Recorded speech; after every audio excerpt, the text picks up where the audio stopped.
17 का 31 जी। क्योंकि उसने एक दिन ठहराया है जिसमें वह उस मनुष्य के द्वारा धर्म से जगत का न्याय करेगा जिसे उसने ठहराया है और उसे मरों में से जिलाकर ये बात सब पर प्रमाणित ये सब पे प्रमाणित करती है। वचन हमें बता रहा है कि आपका मेरा न्यायी कौन है। एक ही जना है जो मरों में से जिंदा होगा, एक ही जना है और कोई दूसरा नहीं है। आपका मेरा न्याय कौन करेगा? प्रभु यीशु मसीह न्याय करेगा। और प्रभु यीशु मसीह न्याय कैसे करेगा? जब आप और मैं न्याय के सिंहासन पर खड़े होंगे, आप और मैं जब उस जगह खड़े होंगे जहाँ पर शैतान आपको मेरे को क्या कहना है ताड़ित करेगा, बताएगा इसने ये पाप किया, इसने ये पाप किया, इसने ये पाप किया, इसने ये पाप किया। जब वो पापों को हमारे बताएगा तो प्रभु यीशु मसीह आपकी मेरी तमाम अगुवाई करेंगे और वो बताएंगे कि ये पाप तो इसने किया है, ये ठीक कह रहा है, मगर देखो इसके भलाई के काम भी कितने हैं। इसने इन बच्चों ने मेरी इतनी महिमा करी है, आए खुदा बाप तेरी इतनी महिमा करी, क्योंकि सिंहासन पे बाप है और इधर प्रभु यीशु मसीह आपकी मेरी पैरवी कर रहा है। हालेलुया। वो आपको मेरे को निर्दोष ठहराएगा क्योंकि उसने एक बड़ा यज्ञ करके उस क्रूस के ऊपर परमेश्वर ने एक बड़ा यज्ञ किया जिसके अंदर अपने पुत्र को बलिदान चढ़ाया, बलि चढ़ाई। और क्या हुआ? आप और मैं जो पाप की दशा में थे, संपूर्ण मानव जाति, उसने कहा उसने संपूर्ण मानव जाति के पापों को अपने ऊपर उठा लिया और अपने खून का बलिदान देके आप और मैं जो कहते हैं मोल लेके आपका मेरा जो कर्जा उतारा है प्रभु यीशु मसीह ने, उसका दाम दिया है। जो पाप का कर्जा आपका मेरा था वो उसने अपने ऊपर उठाया और अपने लहू का बलिदान देके अपना आपको मेरे को क्या करा है? धर्मी ठहराया। आप और मैं वैसे ही धर्मी नहीं ठहर गए, आप और मैं वैसे ही मसीह के मानने वाले नहीं हो गए, आप और मैं वैसे ही वो नहीं हो गए। बोल के क्या है? प्रभु यीशु मसीह ने दाम दिया है आपने मैंने एक प्रभु ने आपके मेरे पापों के लिए एक दाम दिया है ताकि आप और मैं न्याय सिंहासन के सामने जब जाएंगे तो प्रभु हमारे पापों को नहीं, शैतान हमारे पापों को देखता है। हमने अगर कोई गलती करी हो ना, बार बार कान में आके वही बात बोलता है कि देख वो जो था ना, वो जो ऐसी बात थी जो तूने फलानी बात करी थी ये। मगर प्रभु कहता है शैतान को क्या है, क्या हो तो दूर हट, तू मुझसे दूर हट, क्योंकि अब मैं प्रभु का हूँ। प्रभु यीशु मसीह ने अपने लहू से मुझे शुद्ध किया। जो तू कहता मैंने पाप किया था, हाँ मैंने पाप किया था, मगर मेरा उद्धार करता प्रभु यीशु मसीह ने मुझे क्षमा किया है और मुझे क्या कह रहा है? दाम देके, मोल देके मुझे क्या कह रहा है? आजाद करा है। अब तेरा मेरे ऊपर कोई अधिकार नहीं है, तेरा मेरे ऊपर कोई अधिकार है। शैतान बार बार आपको मुझे एक बुरी तरफ और एक वो तमाम उस बातों के लिए संपूर्ण मानव जाते सबके लिए ही है, उसमें मैं भी हूँ, समझ रहे ना। हमेशा वो आपको और मेरे को एक बुरे चरित्र में देखता है, मगर प्रभु यीशु मसीह आपको मुझे भगत के रूप में देखता है, एक धर्मी के रूप में दिखता है, क्योंकि उसने मुझे आपको धर्मी ठहराया है। इसलिए इस बात का ध्यान रखें, इस बात का ध्यान रखें कि आपका मेरा न्याय हो। पुरानी बातें चाहती है। अब क्या है?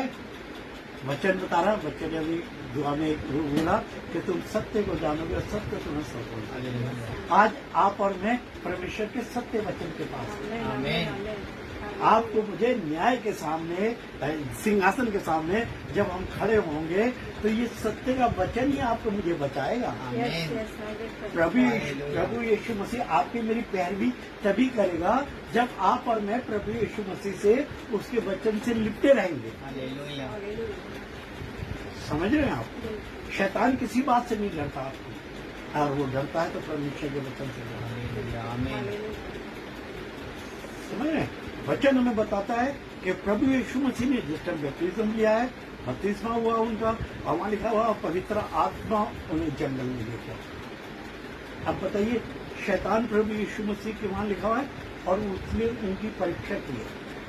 समझ रहे बात? इस बात को बड़ा समझने वाला है ना, क्योंकि प्रभु यीशु मसीह 100% इंसान और 100% गॉड।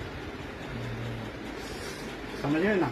वो जब मनुष्य बन गया है तो बाकायदा वैसी क्रिया से माँ के पेट से जन्म लिया, बाप है, भाई है, बहन है, सब कुछ वैसे एज इट इज हुआ। वो जमीन पे आना, मनुष्यों की तरह आना, मनुष्यों की तरह रहना, वो सिर्फ इस बात को दर्शाता है कि प्रभु यीशु मसीह मनुष्य बनकर कर सकता ना। तो वो कैसे करता था? शैतान कह रहा, अगर तू सच में खुदा का बेटा तो इस पत्थर से क्या रोटी बन जा। प्रभु यीशु मसीह एक मिनट बोलते रोटी बन जाए तो पत्थर बन जाता है। करनी थी किसी बात की, कहीं कुछ नहीं। समझ रहे हैं बात के लिए? मतलब प्रभु यीशु मसीह ने क्या कहा?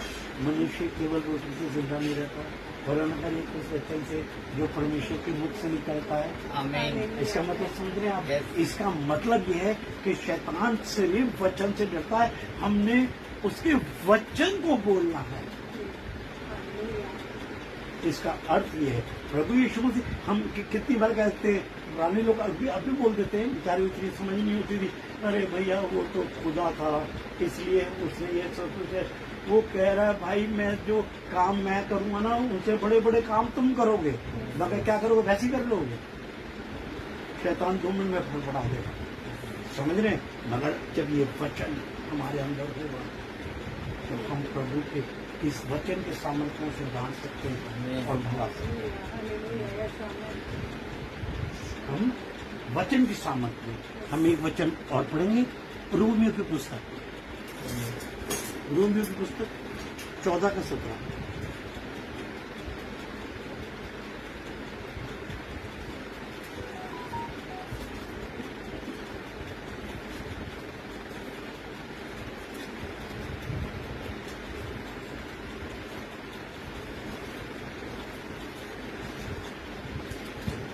आराम से।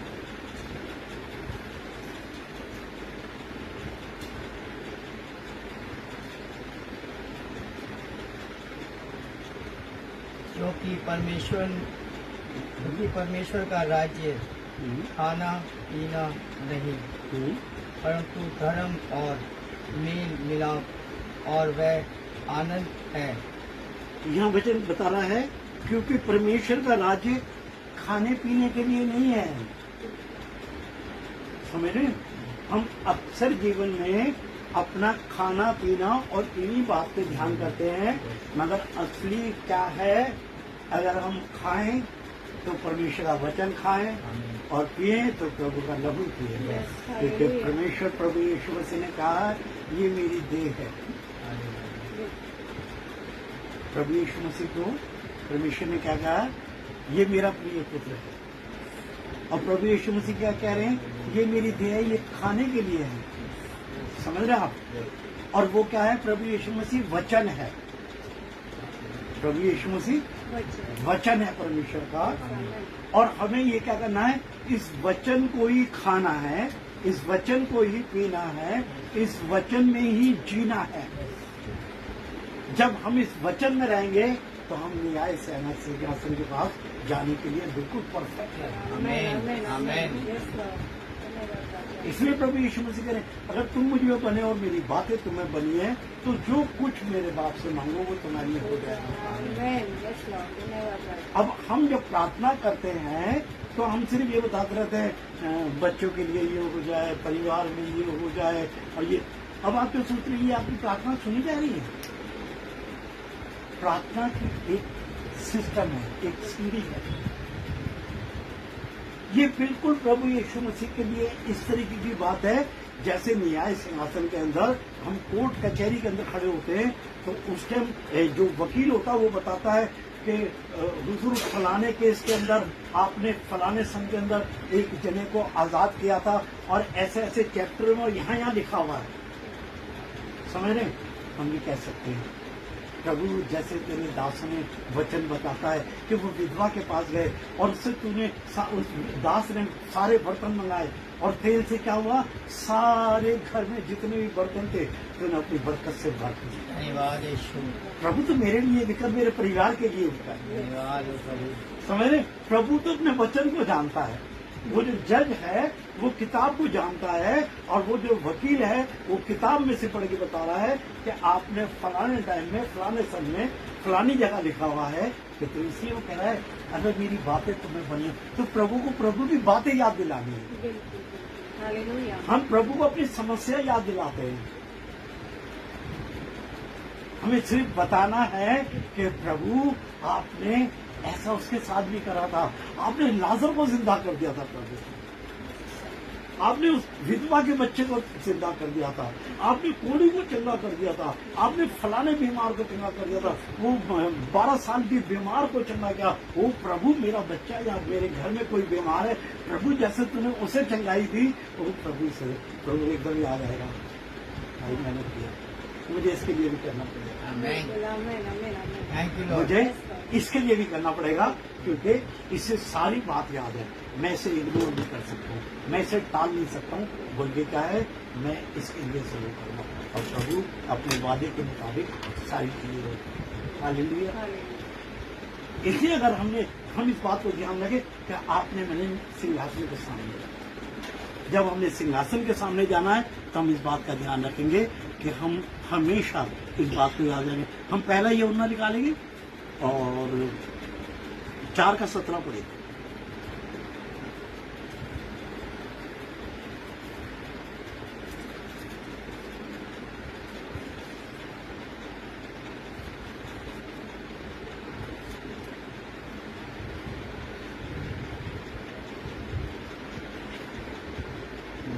पढ़े?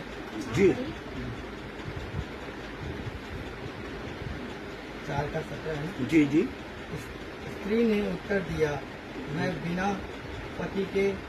नहीं, पहला यूहन्ना अच्छा, पहला यूहन्ना जी, लास्ट में आएगी। और आगे और आगे